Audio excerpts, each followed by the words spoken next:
the Boston Bruins. So Gugsy, why don't you kind of take us into what they were able to do last season? Yeah, for sure. Boston, I feel like every year people are like, this is the year they're going to suck. Last year they didn't have Patrice Bergeron, and a lot of people kind of gave them a little bit of a fading. But, they did pretty good. Second in the Atlantic is pretty wicked with no real 1C. 24th in Corsi 4 percentage, 17th in Corsi 4 goals 4 percentage, sorry.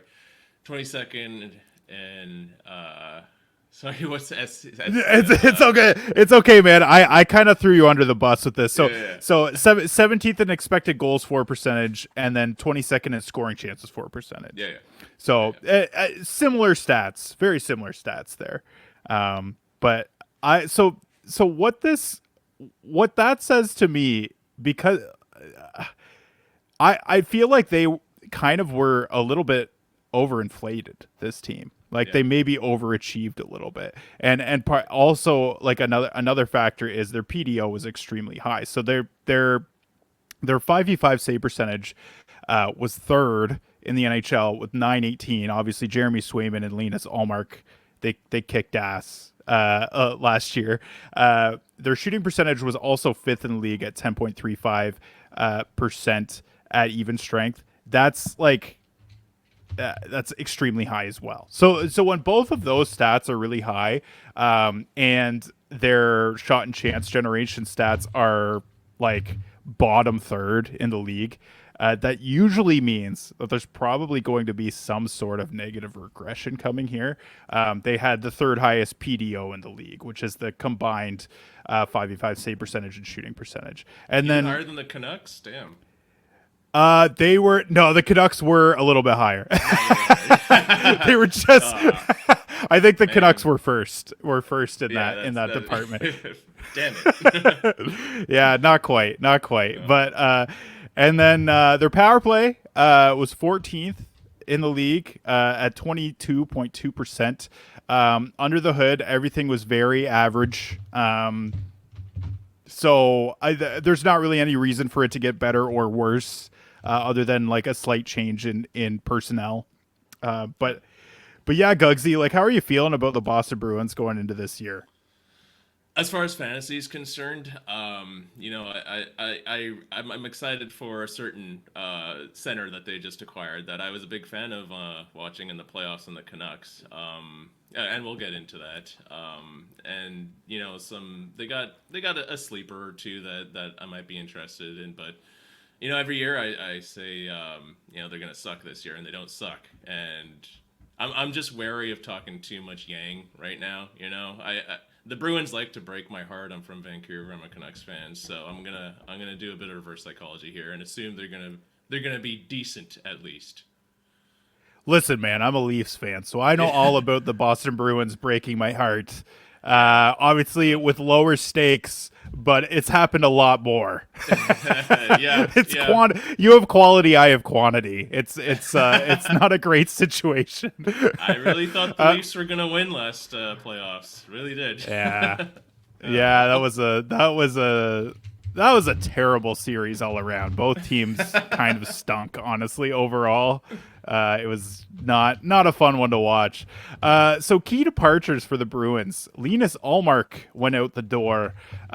Jake DeBrusk went to Vancouver, so kind of a swap here for Elias Lindholm a little bit. yep. Danton Heinen also went to Vancouver. Yeah. Hell yeah. JVR still a UFA. So some fairly significant departures, and then in terms of additions, Elias Lindholm comes in. Obviously, that's their 1C now. Yeah. Nikita Zadorov kind of helps out the left side of their defense, which was a little bit weak last year. Eunice Corpusalo, he is, I mean, going to be their backup unless they aren't able to sign Jeremy Swayman before the season starts, and then he ends up being their starter, which is scary if you're a Yeah. I don't Bruins know. fan. And then yeah, and then Max Jones. So I don't know. What do you think? Like, is this team better? Like, I feel like they've kind of subtracted from areas of Yeah. strength and added Yeah. to areas of weakness, and it almost feels like a wash to me. Yeah, no, I'd say that's fair. I actually think like I really do like. Again, I'm really excited for the Lindholm signing, but yeah, I totally agree with you. Zadorov, especially, I think Zadorov is one of those signings that everyone is excited about, but then he's going to play a ton of regular season games, and I think he might be a little too expensive for what they gave him. But no, I agree with you. The goalie situation is what I'm really intrigued by. Taking away Olmark, giving the reins to Swayman, and him not being signed. I'm watching that. I'm pretty interested in that right now. Yeah, for sure. Let's go to the goaltenders. So obviously we kind of talked about that. That was a pretty good segue. Jeremy Swayman. He started 43 starts last year. They've been pretty much an even tandem, Swayman and Allmark, for the last few years. Had a 921 even strength save percentage. He's been one of the best goalies in the league, at least like in terms of per 60 stats for Yep. goaltenders over the last couple of years. Eunice Corpusalo, 49 starts for the Senators, 901 even strength save percentage. He really struggled last year. A bit of a perplexing move to bring him back. Brandon Bussey is an interesting one as well. That's another name that's Yep. in the mix. He's been really solid for Providence the last couple of years. And he's a guy that people are saying is potentially ready to play some NHL games. So it'll be interesting to see like if there have been some people that have talked about like, oh, is Corpusalo just gonna get put on waivers or something like that and get sent down to the minors, and then they bring up Brandon Bussey to back up and give him this opportunity. But I don't know. What do you see happening here, Gugsy?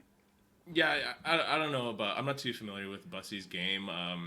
Honestly, I think last year Corpusalo kind of showed his worst. The Senators organization was a total shit show, and the players themselves admitted that the drama behind changing ownership did affect them. I do expect Corpusalo to rebound a bit, especially because I trust Boston's system and the coaching staff and the goalie coach much more than anything coming out of Ottawa. But yeah, I don't really feel like he'll get sent down. But hey, you never know. Bussy seems to be a pretty legit prospect here. All right, Gugsy, why don't you talk about some schedule quirks for the Boston Bruins going into next year in terms of fantasy? Yeah, tied for 29th for the back to backs. They have 10 back to backs this season, 21 off nights, also tied for 29th. Their playoff schedule from weeks 22 to 24, if that's in your settings. They got 10 games and 4 off nights, and if your playoff settings start at week 23 and end at week 25, you're going to get 10 games and 2 off nights. So Yeah, the weeks 23 to 25, they've actually got it's one of the worst. It is tied for the worst schedule over that stretch. So they're not playing a ton of games late in the season. So that is, I mean, that's definitely something to consider. I know we talked about it last week, that I don't really think about playoff schedule all that much when I'm drafting, but that's definitely something that you will have to think about at some point in the season if you have got some Boston Bruins here. And then in terms of a power play one projection, I think it's pretty cut and dry for the most part. I think it's likely going to be Elias Lindholm, Brad Marchand, David Pastrnak, Pavel Zacha, Charlie McAvoy. They got rid of a bit of depth up front. Still got Morgan Geeky, who they kind of mixed in there at times last year. But this is the most likely five, in my opinion. What do you have any objections to that, no, Gugsy? I agree. I totally agree. The only one that might be questionable is Zaka, and yeah, what are they going to Yeah. replace him with? Maybe Geeky, I guess, maybe Coyle, but no, I think this is pretty solid. They're at least going to start out with this. Yeah, those would be the two that I would think. But yeah, you're right. I think the other four are pretty much locked in. And then in terms of forward projections, why don't you talk a little bit about my forward projections for Yeah, the Boston Bruins? What do you think, Gugsy? yeah. Okay, let's see here. Well, Elias Lindholm, you're getting him for 27 goals, 47 assists, 74 points. Pretty not bad. Brad Marchand, 28 goals, 44 assists, 72 points. Pastrnak, 53, a whopping 53 goals. That's why he's a first rounder. 48 assists, 101 points with a whopping 381 shots. And Charlie Coyle with 19 goals, 31 assists, and 50 points. let's not forget about Pavel Zacha, 22 goals, 39 assists, 61 points, and lastly, Morgan Geekie at 16 goals, 23 assists, and 39 points. Are there any numbers here, Gugsy, that kind of come off the page as like, whoa, that's really high, or whoa, that's really low, or I don't know, just anything that's surprising to you here? Yeah, Pavel Zacha, I guess I just don't like the guy for him to score. If he could score 20 plus goals, I think that's pretty solid of him. And Coyle not getting power play one, although he was there up and down when they were injured. For him to be a potential 20 goal scorer, that's pretty intriguing. Coyle and Zacha, those guys as streamers would be pretty solid. Not sure about holding them for big chunks of the year though. Yeah, Zach is a guy. So the reason I have him projected so high is because I see him getting consistent 5v5 time on the wing with David Pastrnak Yeah. and probably Elias Lindholm as well. So that's a really nice situation. And then the power play time as well. I just think he's going to probably play a good amount of minutes and won't have the defensive responsibility that he had last year playing center for most of the year. He did have a lot of success on the left wing the previous year. That's why it's a little bit high. And honestly, Nate and Blake are in agreement for the most part on that. Like our projections all came out pretty similarly for Pavel Zacha. So yeah, there's definitely some projections that I have that that are either wildly like considerably higher or considerably lower than Nate and Blake.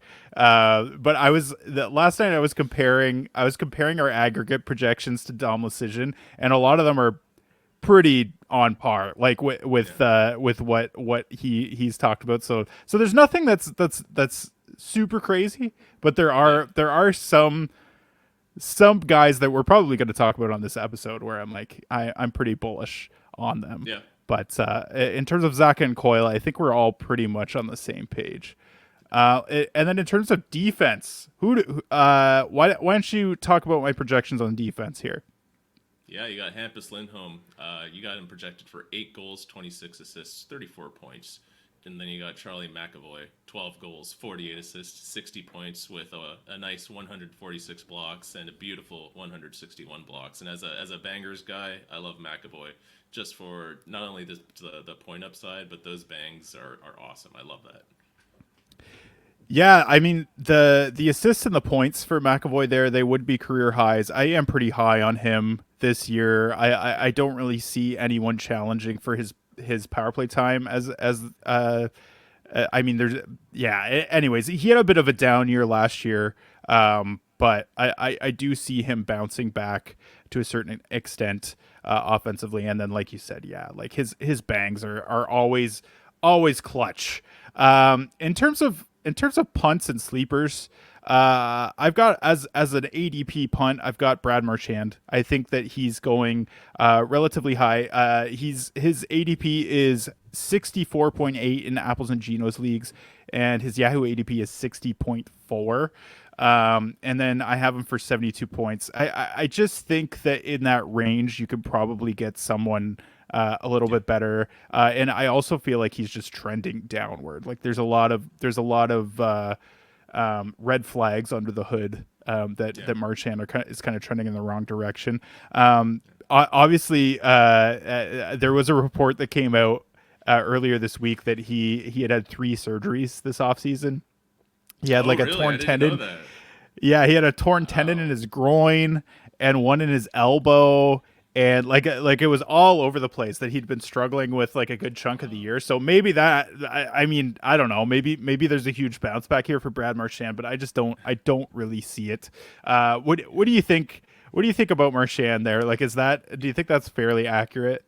No, that's you know what I was wary regarding his ADP. What made me wary for the last season as well was that double hip surgery, because a lot of players don't come back Yeah. even close to 100% after that, and he actually did much better than I thought coming back from double hip surgery. But hearing Totally. you say he has even more problems this offseason, now I'm even much more turned off. That's he's getting high, he's getting up there in age. Boston has gotten a lot of playoff games with Marchand on their lineup over the years. That's extra kilometers. Yeah, I agree. I think you can get a lot more, a higher floor of a player at the ADP in which Marchand's going. I'm just questionable about Marchand's floor for this upcoming season. The other factor for me is they seem pretty hell bent. John Montgomery, at least, seems pretty hell bent on separating Marchand and Pastrnak 5v5, just to kind of spread the wealth a little bit. And the depth up front on Boston is just not as strong this year. Like you're Yeah. probably gonna have Morgan Geeky on the right side, which I mean I have him as a potential sleeper just because there is like some contingent upside there. But I mean I just don't. I mean, even his ceiling is probably like he's still a streamer level player. And then Charlie Coyle obviously had a great year last year, but there were a lot of redlining underlying stats there. So I see him kind of coming back down to earth too. So the environment for Marchand 5v5 is just not what it used to be. So that's another factor there for me. Yeah. Yeah. And then my top three targets here, I've got Elias Lindholm, Charlie McAvoy, Pavel Zacha. Lindholm for me is getting drafted pretty late for Yeah. what I think he's going to be able to do. His Apples and Geno's ADP is 140. His Yahoo ADP is 115, and I like him in that range to potentially provide some 70 point value from the center position with a little bit of peripherals here and there too. And then Charlie McAvoy, that's another guy. I mean, I just see his ceiling being high across the board. And from the range that he's going, Yahoo ADP is 73, Apples and Geno's 69, which is very nice. I just think that I think that he could return you some really nice value. And then obviously Pavel Zacha, he's not being drafted in Yahoo leagues and in Apples and Geno's leagues. He's at 233.9. So if he returns 61 points, like 61 points is at the range in a regular league where you could almost roster him for the entire year.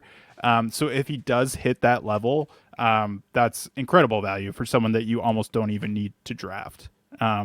Do you have are there any other names here that you'd be targeting, Gugsy? No, I like all that. Lindholm, I agree absolutely. That's pure value compared to his Yahoo ADP. I think people are just pissed off at him from last year's performance, especially Canucks fans, because if you remember the last little bit of the regular season, he kind of stunk it up. So, Yeah. that means value for this draft season. I think he's going to be awesome, and I agree with your points on McAvoy and Zacha completely.